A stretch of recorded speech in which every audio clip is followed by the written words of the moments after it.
ഇന്നൊരു നോമ്പ് തുറ വിശേഷമാണ് കേട്ടോ. നമ്മൾ അശോക് പോളി ക്ലിനിക്കിൽ നമുക്ക് സ്റ്റാഫുകൾക്ക് എല്ലാവർക്കും കൂടെ ഉള്ളൊരു നോമ്പ് തുറ വെച്ചിട്ടുണ്ട്. അപ്പോൾ അതിൻ്റെ വിശേഷങ്ങളാണ് ഇന്നത്തെ ഒരു വീഡിയോയിൽ ഞാൻ കാണിക്കാൻ പോകുന്നത്.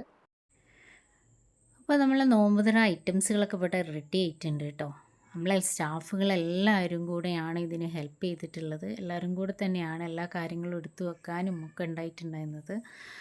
പിന്നെ നമുക്കറിയാലോ, ഈ ഒരു നോമ്പ് തുറ ഫുഡ് കഴിക്കുക എന്നുള്ളതിനെക്കാട്ടിലും അപ്പുറത്ത് എല്ലാവരും കൂടെ ഒന്ന് കൂടുക എന്നുള്ളതാണ് അതിലേറ്റവും സന്തോഷമുള്ളൊരു കാര്യം കേട്ടോ. സാധാരണ നമ്മളിവിടെ ക്ലിനിക്കിൽ വന്നു കഴിഞ്ഞാൽ ഇവിടുത്തെ സ്റ്റാഫിനെ ഒന്നും കാണാനോ പരിചയപ്പെടാനോ ഒന്നും നേരം ഉണ്ടാവില്ല. കാരണം നമ്മൾ വന്ന് നേരെ ഒ പിയിലേക്ക് കയറും. പിന്നെ പേഷ്യൻസൊക്കെ ഉണ്ടാവുമല്ലോ, അത് കഴിഞ്ഞ് നേരെ നമ്മളെ വീട്ടിലേക്ക് പോകുന്നല്ലാതെ ആരും കാണാനും സംസാരിക്കാനൊന്നും നേരം ഉണ്ടാവലില്ല. അപ്പോൾ ഇങ്ങനെ ഒരു നോമ്പ് തുറ വെച്ചത് കൊണ്ട് തന്നെ ഞങ്ങൾക്ക് എല്ലാവർക്കും കാണാൻ പറ്റി. അപ്പോൾ നമ്മൾ ഐറ്റംസ് എന്ന് പറഞ്ഞാൽ മെയിനായിട്ട് ഇന്ന് ബിരിയാണിയാണ് കേട്ടോ. നല്ല ടേസ്റ്റി ബിരിയാണി ആയിരുന്നു. പിന്നെ കണ്ടോ, ഫ്രൂട്ട്സുകളും അതുപോലെ തന്നെ കട്ട്ലറ്റ്, സമൂസ, നല്ല നന്നാരി സർവത്തൊക്കെ ഉണ്ടായിരുന്നു കേട്ടോ. അതിലൊക്കെ ഞാൻ പറഞ്ഞല്ലോ, എല്ലാവരും കൂടെ ഒന്ന് കാണാൻ പറ്റി, എല്ലാവരും കൂടെ ഒന്ന് ഇരിക്കാൻ പറ്റി എന്നുള്ളതാണ് ഏറ്റവും സന്തോഷമുള്ളൊരു കാര്യം.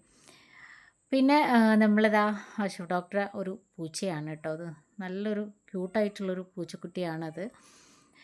പിന്നെ ഏകദേശം നോമ്പ് തുറക്കാനൊക്കെ ടൈം ആയിട്ടുണ്ട് കേട്ടോ. അപ്പം എല്ലാവരും കൂടെ തന്നെ അവിടുത്തെ മുകളിലാണ്, ക്ലിനിക്കിൻ്റെ മുകൾ ഭാഗത്താണ് ഇത് വെച്ചിട്ടുണ്ടായിരുന്നത്. താഴെ പിന്നെ പേഷ്യൻ്റൊക്കെ ഉള്ളതുകൊണ്ട് നമ്മൾ മേലെ തന്നെയാണ് ഉണ്ടായിട്ടുണ്ടായിരുന്നത്.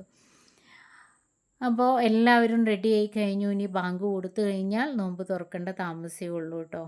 പിന്നെ ഇവിടെ നമ്മളിവിടെ അഡ്മിറ്റുള്ള 2-3 പേഷ്യൻസും നമ്മളതിൽ കൂടിയിട്ടുണ്ടായിരുന്നു, നോമ്പ് തുറയിൽ കൂടി. അതും നല്ലൊരു കാര്യമായിട്ട് തോന്നി. എന്തായാലും ഈ ഒരു വീഡിയോ നിങ്ങൾക്ക് ഇഷ്ടമായിട്ടുണ്ടെങ്കിൽ നിങ്ങൾ ലൈക്ക് ചെയ്യുക. അതുപോലെ തന്നെ ഇനിയും സബ്സ്ക്രൈബ് ചെയ്യാത്തവരുണ്ടെങ്കിൽ സബ്സ്ക്രൈബ് ചെയ്യുക, ഷെയർ ചെയ്യുക. ആ ഒരു ബെല്ലൈക്കണും കൂടെ അമർത്തി കഴിഞ്ഞാൽ എൻ്റെ പുതിയ വീഡിയോസുകളൊക്കെ കിട്ടും. അപ്പോൾ ഇന്നത്തെ എൻ്റെ ഈ ഒരു കുട്ടി വ്ളോഗ് നിങ്ങൾക്ക് ഇഷ്ടമായിട്ടുണ്ടാവുമെന്ന് വിചാരിക്കുന്നു. Okay, thank you.